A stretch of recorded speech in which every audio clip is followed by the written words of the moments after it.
ሁላችንም በህይወታችን ውስጥ ልንከፍተው የሚገባንን አንድ ትልቅ የነጻነት ቁልፍ ይዤላችሁ መጥቻለሁ። ዛሬ የምንነጋገረው ስለ ፍቅር ነው፣ ግን ስለ ሌላ ሰው ፍቅር ሳይሆን ለራሳችን ስለምንሰጠው ፍቅር ርዕሱም ራሳችሁን ይቅር በሉ የሚል ይሆናል። ሰላም ጤና ይስጥልኝ ውድ የቻናሌ ቤተሰቦች፣ እንኳን ወደ ዘይባ ስደተኛው ቻናል በሰላም መጣችሁ። ስላየዋችሁ በጣም ደስ ብሎኛል። አዲሶች ከሆናችሁ ደግሞ ገና ዛሬ ያያችሁ ይሄንን ቪዲዮ ያላችሁ ከሆናችሁ ሰብስክራይብ በማድረግ ቤተሰብ ቅልብ ያለን ሰዎች ነን። እሺ እንወዳችኋለን። ንግግራችንን የምንጀምረው አንድ ታዋቂ በተናገረው ንግግር ይሆናል። በአንድ ወቅት እንዲህ ብሎ ነበር፣ በማንኛውም ቅጽበት እንዲህ የማለት ኃይል አለ። ይህ ታሪክ በዚህ መንገድ አይጠናቀቅም። ሁላችንም ሰዎች ነን። ሰው ደግሞ ይሳሳታል። ነገር ግን አንዳንዴ ካለፈው ስህተታችን በላይ ራሳችንን በጸጸት የምንቀጣበት መንገድ የአሁኑን ህይወታችንን ያበላሸዋል። ለመሆኑ ካለፈው ስህተታችሁ የተነሳ አሁን ራሳችሁን የምትወቅሱበት አጋጣሚ አለ? ያንን ባላደረኩት ኑሮ፣ ያንን እድል ባላበከንኩ ኑሮ እያላችሁ በኩለ ሌሊት የምትጨነቁባቸው ነገሮች አሉ? ዛሬ ከዚህ ጸጸት ሰንሰለት እንዴት እንደምንወጣ በእውነተኛ ታሪኮች እንዲሁም ደግሞ በሳይንሳዊ ጥናቶች ታግዘን በዝርዝር እናያለን። እስከ ቪዲዮ መጨረሻ ድረስ አብራችሁን ቆዩ፣ ምክንያቱም ዛሬ ህይወታችሁን የሚቀይሩበት አዲስ ምዕራፍ ሊሆን ይችላልና አብረን እንቆይ።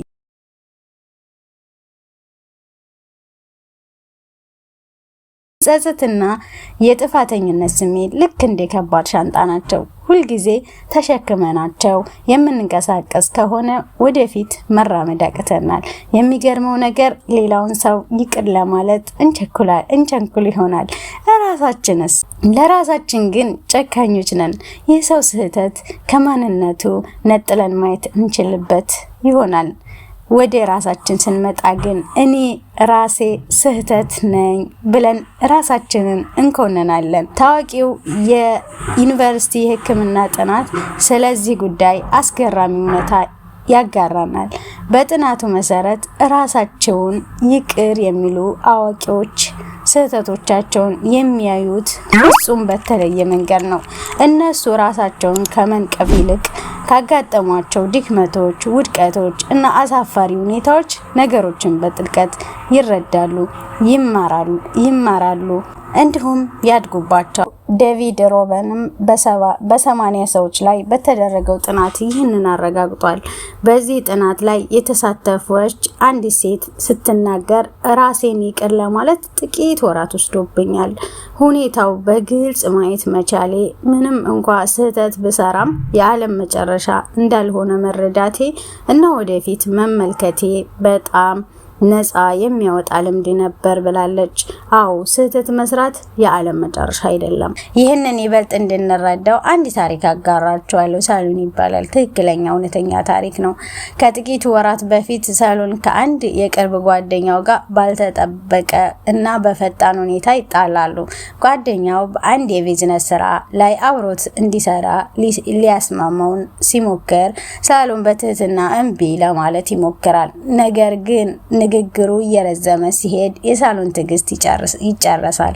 በመሃል ጓደኛው የተናገረውን አንድ አስተያየት እንደ ግል ስድብ ይቆጥረውና ወዲያውኑ ተናዶ ይጮህበታል። በኋላ ላይ ቆም ብሎ ሲያስበው ግን ቃላቱን በጣም ተጣድፎ እንዴት ተረዳው እና ጓደኛው ላይ ያለ አግባብ እንደፈረደበት ይገነዘባል። ምንም እንኳ በኋላ ላይ ጓደኛው በግል አግኝቶ ሙሉ ኃላፊነት ወስዶ ይቅርታ ቢጠይቅም በውስጡ ያለው የጥፋተኝነት ስሜት ግን ሊለቀው አልቻለም። ግንኙነታቸው እንደ ድሮ አይሆንም እያለ ራሱን ይወቅስ ነበር። ይህ ታሪክ የሚያስተምረን ምንድነው? ብዙ ጊዜ በሰዎች ይቅር ብንባልም ወይም ደግሞ አላህ ይቅር ቢለንም እንኳ ራሳችንን ይቅር ለማለት እንቸገራለን። አንድ ታዋቂ ጸሐፊ ምን ይላል መሰላችሁ? አምላክ ይቅር ካለን እኛም ራሳችን ይቅር ማለት አለብን። ካልሆነ ግን አምላክ በላይ ከፍ ያለ የፍርድ ወንበር ላይ ራሳችንን እንደማስቀመጥ ይቆጠራል። ታዲያ ከዚህ ስሜት ወጥተህ ራስህን ይቅር ለማለት ምን ማድረግ አለብኝ ብለህ ከጠየቀኝ 6 ዋና ዋና ነገሮች እነግርሃለሁ። አንደኛ፣ ያደረከውን ነገር በግልጽ ወቀው። ራስህን ይቅር ከማለት በፊት ምን እንደተፈጠረ ግልጽነት ሊኖርህ ይገባል። የሆነውን ነገርና አንተ ጥፋቱን የጨመርክበትን መንገድ በዝርዝር ወቀው። ሌሎች ወይም የውጭ ሁኔታዎችን ከመውቀስ ተቆጠብ። ትኩረትህ አንተና አንተ ራስህ ላይ ብቻ ይሁን እና አንድ ካነበብኩ ላጋራ። ከመማር በፊት ባወቀው ነገር ምክንያት ራስህን ይቅርበል። ያን ያህል ስህተት የሰራኸው በነበረው እውቀት ነው። ዛሬ ግን ተምረሃል። ሁለተኛውና ቀጣዩ እርምጃ ለራስ ደግሁን እና ራስህን ማጥቃት አቁም። ለአመታት ራስህን ስነቅፍ ኖረሃል። ምንም ነገር አልተለወጥክም። እስኪ አሁን ደግሞ ራስህን አድንቀውና ምን እንደሚፈጠር ተመልከት። እኔ መጥፎ ሰው ነኝ የሚሉና ሙሉ ማንነትን የሚያናጉ ቃላትን አቁም። የምታሳየው ርህራሄ ራስህን የማያካትት ከሆነ ያ ርህራሄ የተሟላ አይደለም። ስለዚህ መጠንቀቅ አለብህ። ሶስተኛ ደግሞ ይቅርታ ጠይቅና ነገሮችን አስተካክል። አጥፍተህ ከሆነ ይቅርታ መጠየቅ ቀላል አይደለም። ነገር ግን የጎዳኸውን ሰው ለመቅረብ ፈቃደኛ መሆንህ ጥፋትህን ማመንህ ያሳያል። ይቅርታ ግን ሙሉ ተባባያዎችን ሳትጠቀም ሙሉ ኃላፊነት ወስደ ይቅርታ ጠይቅ። ስህተት ማስተካከል በትከሻ ላይ ያለውን ከባድ ሸክም ያቀልልሃል። አራተኛ፣ መጥፎ ሀሳብ በመጡ ቁጥር የማቆሚያ ቁልፍን ተጫን። እሱም እንዴት ማለት መሰላችሁ? ራስን ይቅር ማለት የአንድ ጊዜ ውሳኔ ሳይሆን ቀስ በቀስ የሚመጣ ልምምድ። መጥፎ ሀሳብ ለምሳሌ ልክ አንድ ፊኛ በአየር ሞልታችሁት ልክ ወደ አየር ላይ እንደሚሄደው ሁሉ ልክ እንደዛ ተኖ እንደሚሄድ አድርጋችሁ ውስጣችሁ ላይ አእምሯችሁ ላይ መሳል አለባችሁ እና በደንብ ያቀልላችኋል። ስለዚህ የሱን ነገር ማውጣት አለባችሁ። ቀን በቀን ደግሞ ልምምድ ይጠይቃል። ስለዚህ ትኩረት ማድረግ አለባችሁ። አምስተኛው፣ ፊትህን አታስቀረው። አትደበቅ ማለት ነው። መደበቅ የለብህም። አፍረህ በስህተት ምክንያት ራስን ደብቀህ በሀፍረት ከመኖር ይልቅ በህይወት ውስጥ በድጋሚ ብቅ ለማለት ድፍረት ሊኖርህ ይገባል። ስህተት ሲገጥመን የመሸሽ ፍላጎታችን ከፍተኛ ይሆናል። ነገር ግን ለመቅረብ ድፍረቱን ስናገኝ ፍርሃታችን ከንቱ መሆኑን እንረዳለን። ስለዚህ ስህተት የሰራ ሰው መደበቅም የለበትም። ምክንያቱም አንዴ ኦሬዲ ስህተት እኮ ተሳስተናል። ስለዚህ የዛሬ ህይወታችንን እንዳያበላሽብን መጠንቀቅ ይፈልግ። 6ኛውና የመጨረሻው ሀሳብ ደግሞ በጣም የሚገርም ሀሳብ፣ ለስህተቶቻቸው አመስጋኝ ሁኑ ይላል። ስህተቶቻችሁና አመስግኗቸው። ለስህተቶቻችሁ በተለይም ለአስፈሪዎቹ ምስጋና ማቅረብ እንግዳ ሊመስል ይችላል። ነገር ግን ያ ስህተት እንዴት ቀየረህ? ይበልጥ ጥበበኛ፣ ጠንካራ ወይም አስተዋይ አላደረገህም? ስህተቱ ትምህርት ከሆነ ውድቀት መሆኑ ያቆሙ እና ምን ልላችሁ ፈልጌ መሰላችሁ? ለመብረር ከፈለጋችሁ ወደታች የሚጎትቷችሁን ከባድ ነገሮች በሙሉ አውርዳችሁ መጣል አለባችሁ። እንግዲህ ውድ ተመልካቾቼ እስካሁን አብራችሁን ቆይታችሁ ከሆነ በጣም አመሰግናለሁ እና ምን ልላችሁ ፈልጌ ነው፣ ራሳችሁን ይቅር ሳትሉ ወደፊት ለመራመድ ልክ አንድ መኪና የኋላ ማያ መስታወት እያያችሁ ወደፊት እንደማሽከርከር ማለት ነው። ያ ማለት መኪናው መጋጨቱ ፍጹም አይቀሬ ነው።